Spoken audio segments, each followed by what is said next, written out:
Shalom à tous et à toutes. On va parler aujourd'hui de la mitzvah de Kavod Harav, d'honorer son Rav. La Torah nous dit dans Kedoshim, Mipne sevatakum, vadarta pene zaken. Tu te lèveras devant l'ancien. L'ancien, c'est une personne qui a dépassé 70 ans. Et tu honoreras la face du sage. Le sage, zaken, ze kana chorma, c'est celui qui a acquis la sagesse, donc c'est le sage.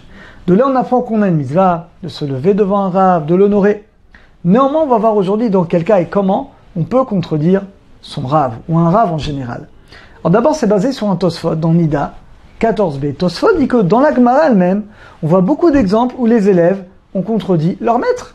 Le maître a donné une halacha, une preuve. L'élève il dit oui, mais regarde Rabbi, il y a une autre preuve. Et il va donner d'autres preuves, et il va arriver à une conclusion différente. Des fois même, la halacha a été tranchée comme l'élève, et pas comme le maître, parce qu'on va d'après les preuves. Plus la preuve est forte, plus elle est logique, on tranchera comme cet avis-là.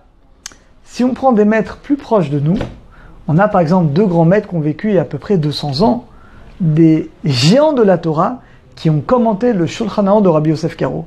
Ils s'appellent le Shach et le Taz. Ceux qui étudient la halakha les connaissent bien.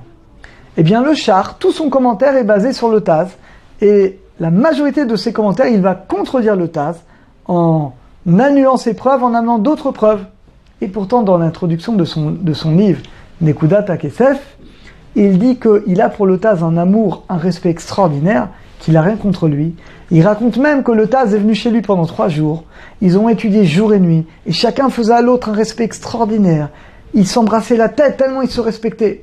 Mais, dit le Shach, l'amour de la vérité, c'est ça qui doit nous guider. Et tout ce que j'ai écrit, c'est uniquement pour Hachem, pour la recherche de la vérité. Donc il n'y a pas de problème de contredire. Si c'est fait dans l'étude pour la recherche de la vérité, non seulement on a le droit, c'est une mitzvah, évidemment il faut faire avec beaucoup de respect, et c'est ce qui était bien entendu le cas. On voit également le Ritba. Le Ritba a commenté le Rambam, Maïmonide. Et il écrit qu'on compare Moshe, Rabbi Moshe ben Maïmonide, on compare à Moshe Rabbeinu, on dit de Moshe à Moshe, on compare les deux pour dire Maïmonide c'était extraordinaire, un maître d'une dimension incroyable. Et pourtant, lui-même, le Ritba, il y a plusieurs points où il explique pourquoi il n'est pas d'accord. Et il va ramener d'autres preuves et trancher de manière différente. Donc finalement, le fait de respecter quelqu'un n'empêche pas, finalement, de contredire. On a beaucoup d'exemples. On a par exemple le Raphaïm de Vologine, l'élève du Gaon de Vilna, qui a écrit notamment le Nefesh HaChaim. Et il écrit comme ça. Il dit bien qu'il doit à son maître la même crainte que Akadosh Baruch Hu. Le Gaon de Vilna connaissait toute la Torah, le Pshat, le Sodot, la Kabbalah, il connaissait tout.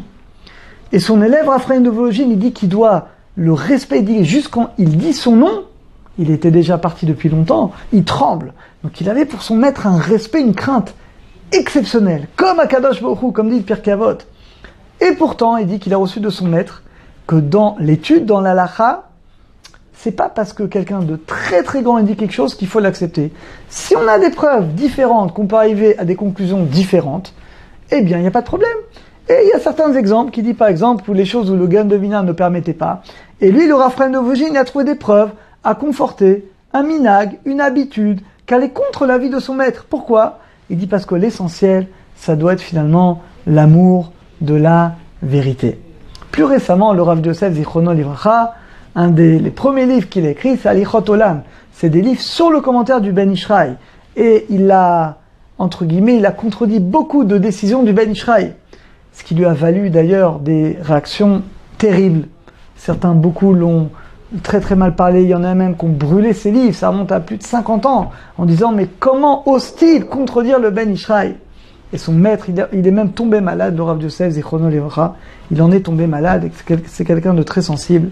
Jusqu'à ce que son maître, le Rav Izrahatia, qui était le Rosh Yeshiva de Porat Yosef, il est venu le voir. Il lui a dit, tu sens que ce que tu fais, c'est pour Hachem. Tu ressens que ton rôle, c'est de ramener le Shulchan Aruch au centre. Eh bien, c'est ta mission. Tu dois continuer. Il a encouragé à continuer. Il est devenu ce qu'on sait le plus grand maître de tous les temps. En réalité, il n'y a pas tellement de problème si c'est fait avec respect, avec avod, avec des preuves. On entend d'arabe, regardez que d'arabe, moi j'ai entendu différemment, et j'ai une preuve de ce que je dis. Tant que c'est dit avec humilité, avec derecheret, avec savoir-vivre, et tant qu'on reste au niveau de la halakha, de la loi, de l'étude, alors dans ce cas-là, non seulement il n'y a pas de problème, c'est même une mitzvah, c'est comme ça qu'on va grandir, l'élève va grandir, le Rav également va grandir, comme la Gemara a dit. Un maître a dit, j'ai appris beaucoup de mes maîtres, mais j'ai appris encore plus de mes élèves, parce que grâce à leurs questions, à leurs contradictions, eh ben, je devais approfondir encore plus pour faire sortir finalement la vérité. Donc la conclusion, on a le droit dans l'étude de la Torah, dans la halakha, du moment que c'est fait avec humilité, avec derech, avec savoir-vivre évidemment, et pas le faire en public non plus, on fait de manière discrète, regardez Rav, vous avez dit ça, moi j'ai entendu différemment, voilà, je voudrais comprendre ce que vous avez dit. Tant que c'est dit de manière respectueuse, non seulement il n'y a pas de problème, ça peut même être une mitzvah comme ça de permettre de bien approfondir les choses.